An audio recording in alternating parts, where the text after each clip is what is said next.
안녕하세요. 반갑습니다. 인크루트에서 취업 강의를 맡고 있는 최경호 강사입니다. 자, 이번에는 한국농어촌 공사의 채용 분석 편이라는 주제로 여러분들을 찾아뵙게 되었는데, 현재 지금 한국농어촌 공사가 채용 중에 있죠. 그리고 채용 마감이 얼마 남지 않았는데, 여러분들 추석 연휴를 통해서 작성하신 분들도 굉장히 많을 것 같아요. 근데 제가 아는, 저도 경험한 바와, 그리고 수많은 이제 취업 준비생들이 마감 2, 3일 전까지는 작성을 완료하지 않는다는 걸 저도 잘 알고 있습니다. 따라서 여러분들이 한국농어촌 공사에 입사를 준비하시는 분들이라면 미리 사전에 사실은 전공 필기 과목을 준비를 하시면서 굉장히 많은 준비를 하셨을 것 같아요. 그렇지만 이 강의를 통해서 여러분들이 아셔야 될 어떠한 단위적인 정보들을 반드시 한번 확인하시고, 이후에 자기소개서 강의까지 확인을 하시면서 2016년 하반기 신입사원으로 입사를 하시길 바라겠습니다. 자, 바로 시작을 해보면은 농어촌 공사의 본사 사진입니다. 나주에 있는 굉장히 멋있는 건물을 가지고 있죠. 공기업에서 굉장히 멋있는 건물을 가지고 있는 회사 중에 하나인 한국농어촌 공사입니다. 농어촌이라고 했을 때 브랜드 네임이 조금 촌스럽다 하는 분들도 계실 것 같은데, 그거를 명확히 알고 있는 한국농어촌 공사의 페이스북 사진인데, 페이스북 명이 뭐냐면 농어촌의 친한 친구인 촌아띠다. 이러한 식으로 농어촌 공사에서도 정말 적극적으로 다양한 SNS 채널을 통해서 홍보 활동을 하고 있고, 기타의 사기업과 같이 정말 홍보 활동을 열심히 하고 있다라는 걸 확인할 수가 있는 사진이었습니다. 따라서 여러분들이 공사라고 하면 신의 직장이다 라는 분들 굉장히 많이 아실 것 같고, 신의 직장 중에 하나예요. 사실 정말 여러분들이 목표로 하셔서 입사를 하시게 된다면은 멋진 회사 생활을 이룰 수 있는 회사 중에 하나입니다. 따라서 채용 분석편, 자기소개서 편 이후의 강의를 통해서 여러분들 꼭 합격하시길 바랄게요. 자, 바로 시작을 하기 전에 제가 간단하게 키워드를 몇 가지를 준비를 했는데, 그 중에 첫 번째가 NCS입니다. 그리고 조직도를 활용해라. NCS가 사실 여러분들이 많이 들어서 익숙하다, 그 중에 하나는 탈스펙이다 라는 형태로 많이 아시는 분들이 계실 것 같은데, 지금 현재 처음으로 이제 입사를 준비하시는 분들은 다소 약간 생소한 부분도 있을 것 같아요. 따라서 여러분들이 이번 강의를 통해서 NCS에 대해서 좀 더 자세하게 알아주셨으면 좋겠고, 제가 이전에 찍었던 NCS에 관련된 강의 자료도 있으니까 그것도 확인해 보신다면 여러분들이 좀 더 명확하게 아실 수 있을 거라고 생각을 합니다. 두 번째로는 농어촌 공사만에서 다루고 있는 현재 키워드 단위를 좀 적어봤어요. 그 중에 하나가 6차 산업이다. 그리고 메가 루키즈, 이러한 단위를 사용을 하고 있고, 세 번째로는 농어촌 공사가 주력으로 하는 10대의 아젠다 정도가 있는데, 그 중에서 미래 먹거리로서 앞으로 성장 동력으로서 혹은 앞으로 추진해야 나갈 사업 분야 중에 가장 중요한 세 가지를 적어보니까 바로 새만금 사업 혹은 해외 진출, 그 다음에 통일 대비해서 전략적으로 준비하는 농어촌 공사의 모습을 확인할 수가 있습니다. 자, 좀 더 자세하게 살펴보도록 하면은 먼저 NCS인데, 여러분들이 NCS 채용 홈페이지에 들어가셔서 이제 어떠한 형태로 채용이 진행이 되는가를 살펴보시면 가장 먼저 눈에 띄는 항목이 바로 직무기술서입니다. 정말 기타 사기업에서는 직무 소개라는 란이 있다면은 공기업인 즉 NCS를 적용하는 회사에서들은 직무 기술서라는 것을 명시를 하고 있습니다. 따라서 여러분들이 이 직무 기술서를 확인을 하시면은 내가 어떠한 직무에 어떠한 사업 부서에 지원을 할 수 있겠구나라는 걸 명확하게 아실 수 있고, 그리고 여러분들이 이 사업군에 들어가서 갖추어야 할 능력이나 역량 단위들 역시 자세하게 나열이 되어 있습니다. 따라서 여러분들의 전공이라든지 경력, 경험에 빗대어서 이렇게 연관성이 있는 직무 분야에 지원을 하신다면은 여러분들의 확률이 좀 더 높아질 것이고, 그리고 NCS라는 것은 반드시 여러분들이 경험, 경력, 전공 단위에서 여러분들이 갖춘 능력 단위로 접근을 하셔야만 여러분들이 채용에 합격을 하실 수가 있습니다. 따라서 여러분들이 사기업과는 조금 다르게, 사기업에서는 예를 들어서 여러분들이 전공 무관성에 대한 평가를 좀 많이 하고는 있는데 이 NCS를 적용하고 있는 부분에서 철저하게 직무 능력, 역량 단위를 점검하는 형태로서 채용 과정을 진행하고 있기 때문에 여러분들이 명확하게 확인을 하셔서 그에 맞춰서 전략적으로 지원하시길 바랄게요. 자, 일단 제가 그 중에 하나를 직무기술서를 가져왔는데 행정 분야, 즉 경상, 법정, 농학 부분의 직무기술서입니다. 다양하게 이렇게 되어 있고 농어촌 공사 이 기관에서 진행하는 주요 사업 부분은 이러한 형태로 진행을 하고 있다. 또한 직무를 수행하는 내용은 자세하게 작성이 되어 있으니까 여러분들이 빠짐없이 귀찮다, 나는 이미 어떠한 직무에 지원을 하겠다라고 생각하시는 분들조차도 반드시 확인을 하셔서 여기에 담겨진 내용이 자기소개서에도 연관지어서 작성을 하셔야 되니까 반드시 한번은 확인하시길 바라겠습니다. 자, 제가 두 번째로는 조직도를 활용해라 라는 거를 한번 작성을 해봤는데 제가 다른 강의에서도 조직도에 대해서 한번 다뤄드린 적이 있어요. 여러분들이 입사를 지원하기 전에 가장 먼저 여러분들이 관심도를 어필할 수 있는 부분이 회사에 대한 조직을 나는 조금 이해를 하고 있다. 따라서 어떠한 사업 부서가 있고 그 사업 부서 내에서는 사업군의 내에서는 어떠한 부서들이 있다라는 것을 여러분들이 명확하게 확인하시고 나는 그 부서에서 어떠한 역할을 하겠다 이런 식으로 접근을 하신다면은 여러분들의 전문성이 느껴지고 관심도가 어필이 되는 거겠죠. 따라서 이 농어촌 공사에서는 채용 홈페이지 혹은 그냥 농어촌 공사 홈페이지에서 정말 많은 정보를 얻을 수가 있거든요. 그 중에 하나가 조직도를 이렇게 살펴보실 수가 있고 해외사업본부라든지 농어촌 개발본부 다양한 이러한 본부 내에 부서들이 존재를 하고 있습니다. 근데 제가 여기서 또 한 가지 드리는 팁은 뭐냐면은 농어촌 공사에서는 직원 검색란을 제공을 하고 있는데 그 말은 뭐냐면 여러분들이 이 조직도를 클릭하시게 되면은 이 조직 내에서 근무하시는 분들의 연락처가 다 나오고 그리고 담당하는 업무까지 다 나오고 있습니다. 따라서 여러분들이 자기소개서를 작성을 하실 때 혹은 나는 이 부서에 지원을 하고 싶은데 이 부서에서 요구하는 역량이라든가 정확한 업무 내용이 뭔지 모르겠다. 직무기술서를 봐도 정확하게 이해가 되지 않는다라고 하신다면 정말 전화를 거셔서라도 한번 확인해 보시는 게 좋다는 거죠. 전화를 걸어서 그 상황, 그 전화 내에서 저에게 도움을 주세요라고 요청하기보다는 혹시 저는 누구누구인데 어디에 관심이 있습니다. 그런데 혹시 이 부분에 대해서 저에게 도움을 주시고자 연락을 드렸고 시간이 나실 때 저에게 메일로 한번 보내주세요. 혹은 이러한 형태로 한번 노력이라도 해보라는 거예요. 진짜 이런 것도 하지 않고 혹은 인사팀에 정말 궁금한 내용이 있는데 맨날 인터넷 뒤지면서 카더라라고 부르는 그런 정보 가지고 어떤 회사는 토익이 만점이 아니면 안 된대.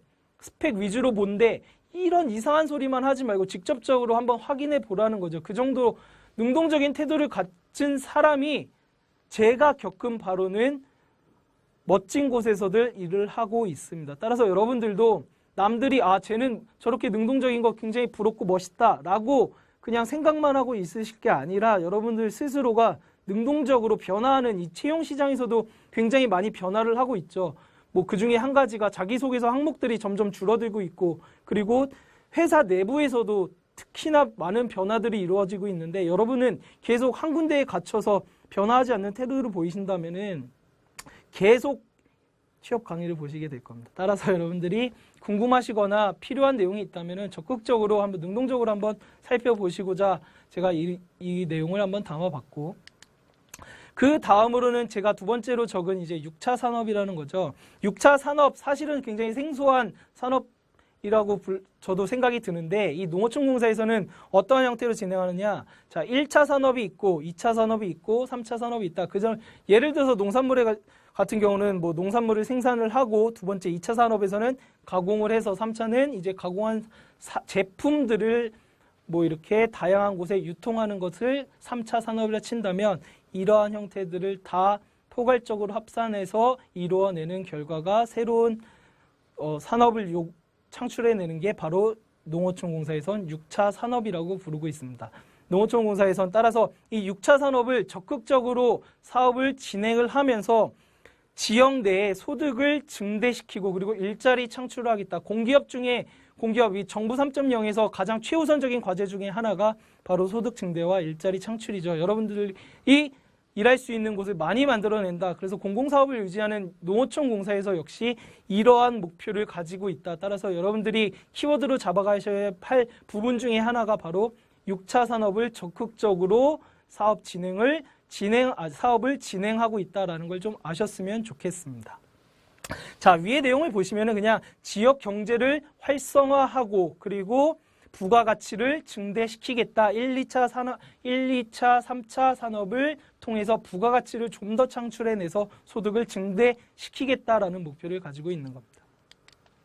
자, 두 번째로는 메가루키즈가 뭐냐면은 자, 농어촌 공사에서 뭐 여러분들이 공기업이라고 하면은 사실은 굉장히 보수적인 집단이라는 건 좀 뭐 느낌상 아실 수 있을 것 같아요. 그런데 이 농어촌 공사에서는 여러분들이 홈페이지에 가서 보시면 스마트 워크 프로그램이라는 것도 자세하게 설명이 되어 있고 또한 메가루키즈라는 프로그램을 통해서 그게 뭐냐면은 신입사원 즉 이제 과거 3년 차의 신입사원들 중에서 조금 성과가 특출난 신입사원들을 뽑아서 미래 성장 전략 수립과 그리고 조직 문화를 개선할 수 있는 아이디어를 너희들이 직접 제시를 해라. 그러면 우리가 그거를 적극적으로 수용해서 아이디어를 활용을 토록 하겠다. 그 말은 뭐냐면은 과거에는 어떠한 수직적인 조직 문화를 갖추었다면은 이제는 정말 수평적인 문화로서 접근을 하겠다. 기타의 현재 이제 일반 기업체들에서도 이루어지고 있는 상황이죠. 특히나 삼성전자 같은 경우에도 제가 이번 추석 때를 통해서 한 분을 만났는데 뭐 지금 농어촌 공사를 다루고 있긴 하지만 삼성전자에서도 삼성전자의 뭐 박사 과정을 통해서 입사를 하게 되면 8년차 혹은 10년차의 경력을 가지고 입사를 하게 됩니다. 따라서 과장급의 직책을 가지고 입사를 하는데 현재 삼성전자에서도 정말 직급 체계를 4단위로 나눠서 모두 다가 수평적으로 이루어지자라는 형태를 이루고 있고 다른 기타에 마찬가지로 사기업들에서는 이러한 형태가 굉장히 활발하게 이루어지고 있습니다. 근데 거기에 발맞추어서 농어촌 공사 역시 정말 하향식이 아니라 밑에서부터 위로 상향식인 체계 혹은 수평적으로 모두가 조직 문화를 수평적으로 갖춰갈 수 있는 이러한 형태를 강조를 하고 있다라는 건 그만큼 농어촌 공사는 변화하는 시대에 맞춰서 혁신적으로 대응해 나가는구나 라는 것을 여러분들이 아셨으면 자기소개서에 이 내용을 적극적으로 활용하신다면 좋은 성과가 있을 거라고 생각을 합니다. 따라서 메가루키즈라는 이런 키워드 단위 내에는 변화하는 시대에 맞춰서 발빠르게 동참을 한다, 혁신적인 요소를 가지고 있다라는 거를 추가적으로 좀 아셨으면 좋겠고, 자, 그 다음에는 제가 뭐 10개 정도의 농어촌 공사에서는 뭐 이제 앞으로 사업군을 유지할 뭐 아젠다를 가지고 있는데 그 중에서 가장 중요한 뭐 3가지 사업 부분이 바로 새만금 사업, 해외 진출, 그리고 통일이라고 작성을 해 두었습니다. 새만금 사업은 뭐냐면 이렇게 여러분들 아시죠? 이렇게 바다를 메어서 땅을 만드는 거기서 농경지로 활용을 하고 그래서 농어촌 공사에서는 이렇게 새만금 사업에 대한 우표까지 발행할 정도로 새만금 사업 부분에 대해서 굉장히 강조를 하고 있고 앞으로 적극적으로 추진할 계획을 갖고 있구나라는 부분을 좀 확인하셨으면 좋겠고 두 번째로는 해외 진출이다. 여러분들이 뭐 사실은 공공사업을 진행을 하는 공사에서 해외 진출 관련해서 여러분들이 정보를 찾거나 혹은 거기에 어떻게 대응을 해야 되는지 굉장히 고민하시는 분들이 많으실 것 같아요. 그런데 농어촌 공사에서 역시 해외 사업을 정말 적극적으로 추진을 하고 있다. 그 중에 한 가지는 뭐냐? 이제 개발도상국가 특히 뭐 아프리카라든지 남미 시장의 새마을 운동과 관련해서 교육을 제공을 하고 혹은 뭐 우리 대한민국이 갖추고 있는 농어촌 공사만이 갖추고 있는 어떠한 기술력 따위를 전파를 해서 혹은 기술 컨설팅을 제공을 하고 이러한 해외 사업들을 다양하게 유지를 하고 있는데 여러분들이 지금 농어촌 공사에서는 어떠한 나라에서는 어떠한 형태로 진행을 하고 있구나라는 것을 조금 차별화를 두어서 전략적으로 접근하신다면은 여러분들이 좋은 성과가 있을 것이고 또한 한 가지 팁을 더 드리자면 이 해외 사업을 유지하는 농어촌 공사의 해외 사업 부서가 따로 있습니다. 따라서 여러분들이 글로벌 사업을 조금 진출하고 싶다. 그럼 막연하게 저는 글로벌 인재입니다. 어떠한 언어를 혹은 어떠한 문화를 경험했고 이런 식으로 접근하시는 것보다는 저는 농어촌 공사의 어떤 지역에서, 어떤 부서에서 어떤 지역에 어떤 업무를 담당하고 싶습니다. 그 중에 한 가지 예를 들자면 여기 나와 있듯이 베트남에서는 뭐 새마을 운동 교육을 제공을 하고 혹은 인도네시아에서는 지역 용수를 공급할 수 있는 기술력을 제공하고 이러한 좀 전략이 조금 다양하게 나뉘어져 있으니까 여러분들이 조금 차별화되게 작성을 하시고 자기소개서를 작성을 하신다면 여러분들의 확률이 채용될 수 있는 확률이 높아질 거라고 생각을 합니다. 자, 다음으로는 채용 프로세스인데 지금 실시간으로 이렇게 영상을 여러분들에게 보여드리다 보니까 약간 시간이 조금 지났습니다. 그래서 현재 입사 지원을 마치신 분들도 좀 계실 것 같은데 일단 제가 채용 프로세스는 조금 그래도 강조를 해서 다뤄드려야 할 것 같아서 일단 작성을 해봤습니다. 이 강의를 보시는 향후에 이제 공사를 준비하시는 뭐 3학년 학생이라든지 아니면 4학년, 이제 곧 4학년이 될 학생분들이 반드시 확인하셔야 될 게 현재 이제 채용 시장에서 트렌드가 여러분들이 아시는 바와 같이 이제 탈스펙이라고 하고 있죠. 뭐 스펙을 이제 전혀 보지 않겠다라고 말하는 기업들이 점차적으로 늘어나고 있는 상황에서 그런데 여러분들이 조금 조심하셔야 될 부분이 공기업, 특히나 공사 이런 곳에 지원을 하셔서 목표로 하시는 분들은 반드시 각각의 공기업이 요구하는 그런 스펙 단위들을 반드시 확인하셔야 됩니다. 지금 여기를 보시면은 일단 뭐 다양한 영어 시험들이 있는데 토익을 가장 기본적인 토익을 한번 볼게요. 700점 이상이 지원을 할 수 있게 되고 그리고 850점 이상부터는 만점 처리를 하겠다. 그렇다면은 여러분들이 적어도 농어촌 공사를 정말 가고 싶다고 하면은 850점까지 맞춰놔야 된다는 거죠. 조금 저는 850 죽어도 안 나와요 라고 말을 하시는 분들에게 조금 아쉬운 소리가 될 수도 있고 서운한 소리가 될 수도 있겠지만 진짜 목표로 하시는 분들이 있으시다면 토익 점수를 850점 만점까지는 올려야 된다고 생각을 합니다. 토익 점수가 여러분들의 능력 단위를 평가하는 건 사실은 아니에요. 근데 여러분들이 정말 얼마나 노력했느냐, 노력한 만큼 점수는 확실하게 오르게 되어 있거든요. 따라서 여러분들이 목표를 한다 그러면 토익은 850점까지 맞춰놔라. 제가 드리는 서운하고 아쉬운 소리겠지만 제가 드리는 팁 중에 하나고 따라서 공기업을 준비하시는 분들은 사전부터 공기업에 대한 준비를 많이 하셔야 됩니다. 두 번째로 공기업은 정말 친절하게도 자격증에 대한 가산점을 정확하게 나열을 해주고 있죠. 일반 사기업에서도 이러한 형태로 제시를 해준다면 그 회사를 입사하기 위한 준비를 정확하게 할 수 있을 텐데 그렇지만 그래도 공기업에서만큼은 일단 보시면 자격증 내용을 보시면은 자격증의 적용 기준이 가산점이라는 거겠죠. 30점까지 지원이 된다. 그 중에 하나가 뭐냐면 공통인정 자격증을 10점을 주고 그 다음에 직계별, 즉 뭐 이공계 토목 이런 쪽에 직계별 인정 자격증을 20점이 있다. 공통 자격증에 대해서 한번 보시면은 자, 한국사 검정 능력 시험이 있고 뭐 국어 능력 시험 이런 게 있죠. 그런데 한국사 능력 시험이 1급이 있고 2급이 있다면은 가장 높은 1급에 5점만 부여할 것인데 예를 들어서 한국사 능력 시험이 1급이 있고 그리고 정보 처리 기사가 있다면 그 두 개를 합쳐서 10점을 제공을 하겠다라는 것을 발표를 하고 있습니다.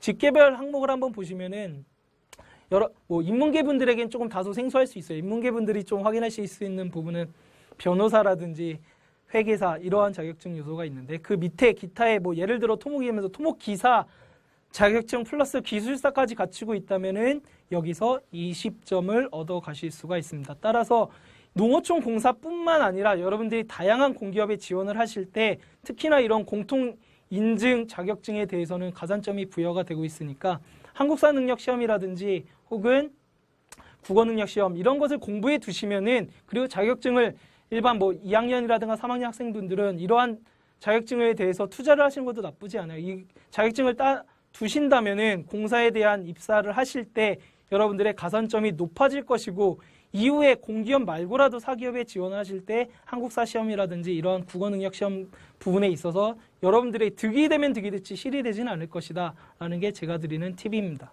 그리고 그 중에 하나 공기업을 지금 앞으로 준비하시겠다라는 분들은 반드시 토익 점수라든지 자격증 그리고 이후에 있을 필기 전공 시험까지 준비를 꼭 하셔야 됩니다.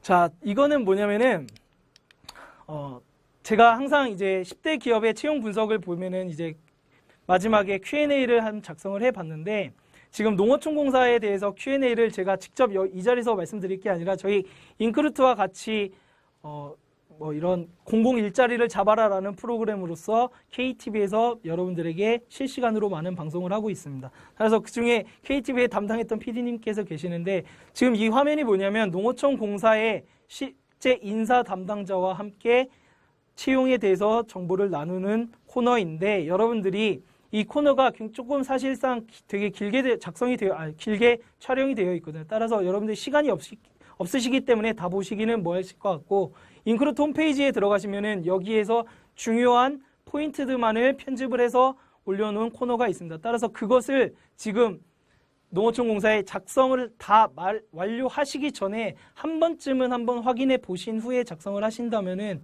그래도 얻어가는 정보가 많이 있을 거라고 생각을 합니다.